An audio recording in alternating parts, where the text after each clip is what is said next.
une fois qu'on a vraiment écouté son corps, qu'on commence à comprendre qu'on vit avec cette maladie, hein, c'est beaucoup plus facile parce que, on accepte qu'on puisse faire moins de choses, mais ça peut être magnifique de faire qu'une chose.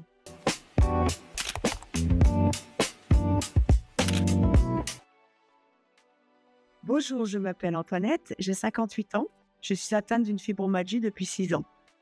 Moi, ce que je fais personnellement, le matin, c'est d'abord quand je me réveille, je me lève pas comme ça en me disant: «Ah, il faut que je fasse ci, il faut que je fasse ça». Non, ce que je fais, c'est que je prends le temps d'écouter mon corps. Donc déjà, je vois comment il est, si mes douleurs, ma fatigue, comment ça se passe et en fonction de ça, je mets en route ma journée. Donc je prends le temps, déjà de savoir ce que j'avais à faire aujourd'hui. Moi, je suis plus en forme le matin, parce que souvent la fibromyalgie, ça peut être le matin, les douleurs chroniques. Certaines personnes, ça peut être aussi le soir. Donc le matin, je sais que je suis plus en forme, donc j'essaye de faire les tâches qui sont pour moi un peu plus difficiles et ensuite, je m'accorde du temps pour pouvoir, même si je ne ressens pas vraiment la fatigue, pour pouvoir me reposer. Parce que, en fait, c'est un petit peu la loi du 50.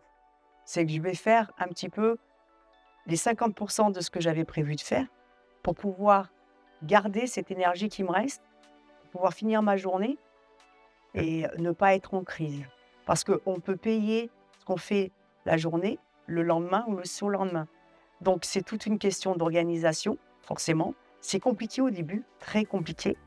On va se perdre, on va un petit peu, se tromper, mais ça peut se faire et une fois qu'on a, mis en place tout ça, qu'on a vraiment écouté son corps, qu'on commence à comprendre qu'on vit avec cette maladie, hein, et ben, c'est beaucoup plus facile parce que, on accepte qu'on puisse faire moins de choses, mais c'est pas forcément des choses qui sont pas belles. C'est pas forcément ça peut être magnifique de faire qu'une chose.